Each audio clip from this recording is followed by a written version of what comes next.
To navigate, there's two things you need to know.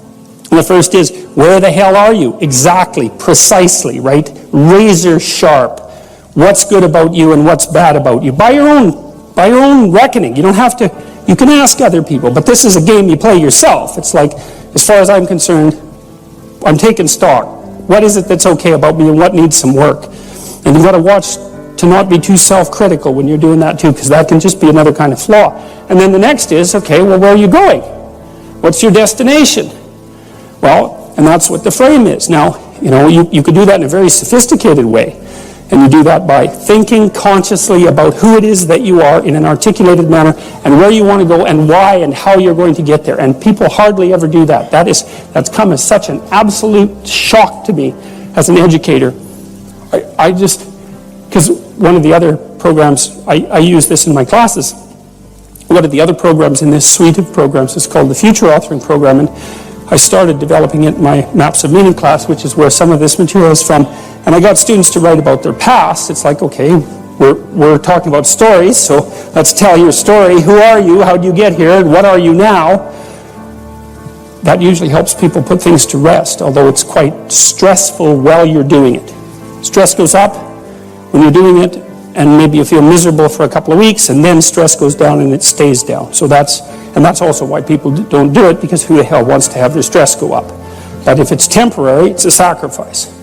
So then the next issue is, well, where are you going? And one of the things that, and this I cannot understand, these students that have been in education system for 15 years, 14 years, high-end students, most of them, not once in their whole bloody life did anyone ever get them to sit down for like a day and say, all right, justify your existence. Like, well, seriously, it's like here you are in university, you're taking a bunch of courses, you've got some sort of vague career plan. It's like, defend the damn thing a bit, since you're going to go live it and everything. You're staking everything on it. It's like, what's your damn plan? And why are you so convinced that it's not the plan of a babbling fool? Because if you haven't thought about it, then it is.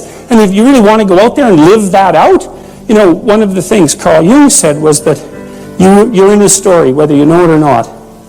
And then he made two nice comments about that. If it's someone else's story, you're probably going to get a bit part, and it might not be the one you want. And if it's a story that you don't know, it might be one with a really bad ending. Or maybe it's just bad period with a worse ending. And if you don't know what the story that you're living out is, maybe that's the one. Maybe you got that from your mother, you got it from your grandmother, you got it from your aunt, or God only knows where you picked it up, because you pick up things like mad, because that's what human beings are like. So maybe you're living a malevolent tragedy unconsciously. And then one thing you might ask yourself is, well, how wretched and miserable is your life? Let's add futile to that. How wretched, miserable, and futile is your life? And you might say, well, yeah, 70% on each count. It's like, then you're probably unconsciously living out a malevolent tragedy. And maybe that's not for the best.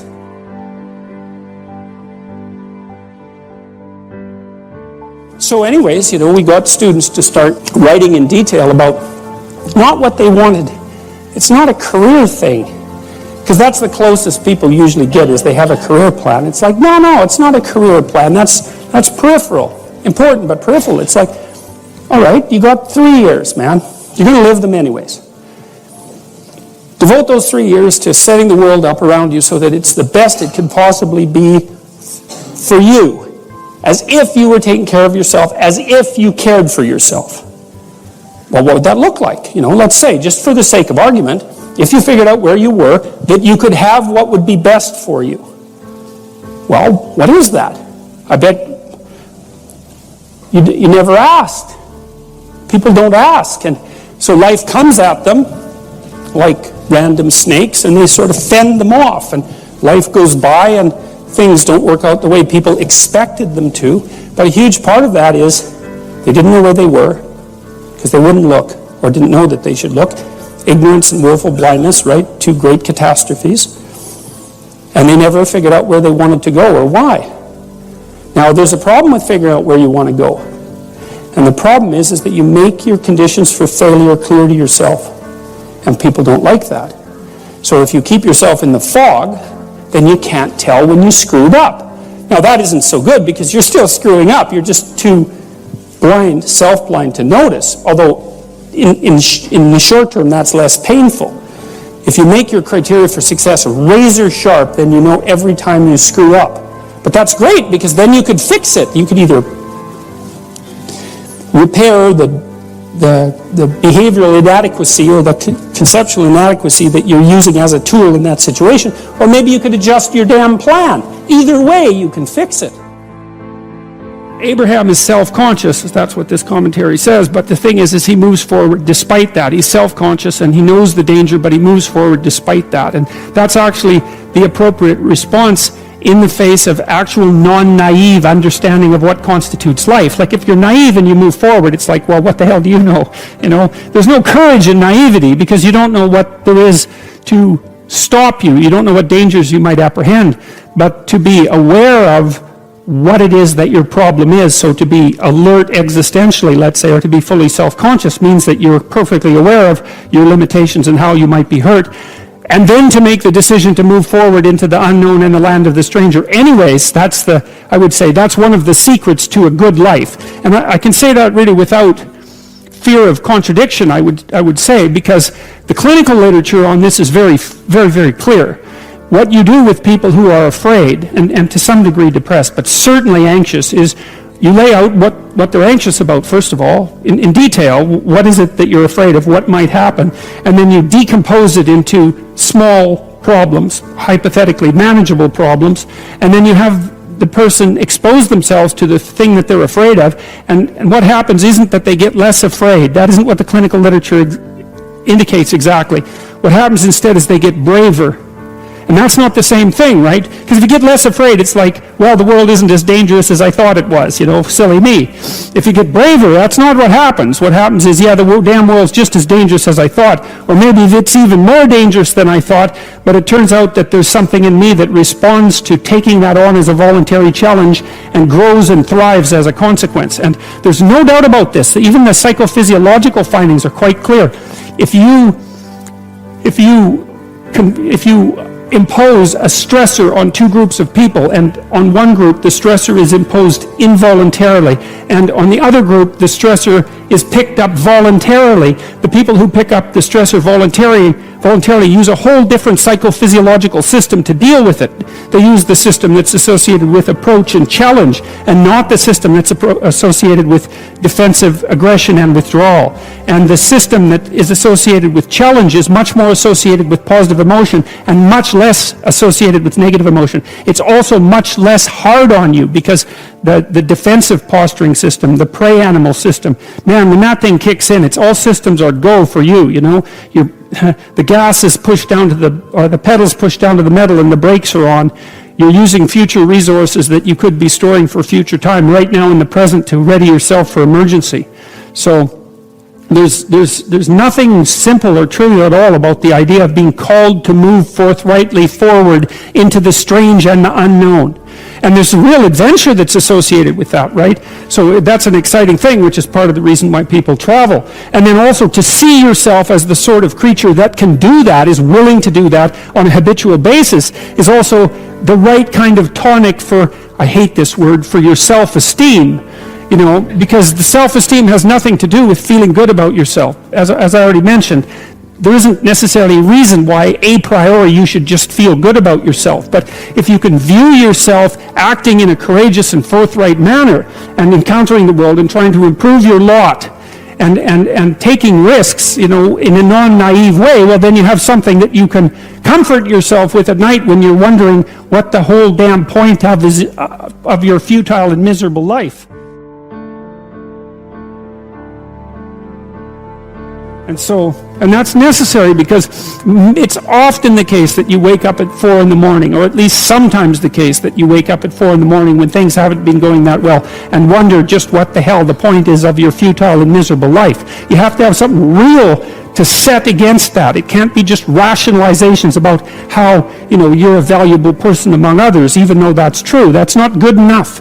You need something that's more realistic to set against that. And observing courage in yourself is definitely one of the things that can help you sleep soundly at night when when things are destabilized a little bit around you.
kiếp đây thôi, đâu quan tâm gì chuyện đời. Thế mà lại nằm tương tư, ông tầm bà mũi xe tơ, đêm nằm trộm nhớ mơ mơ về ai. Thì ra anh yêu rồi, từ ánh mắt nụ cười, từ đôi môi gọi mưa sao xuyến lòng anh.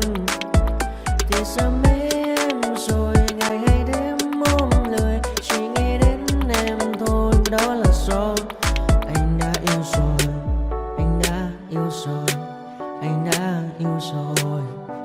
Oh, oh, anh đã yêu rồi, anh đã yêu rồi, anh đã yêu em mất rồi.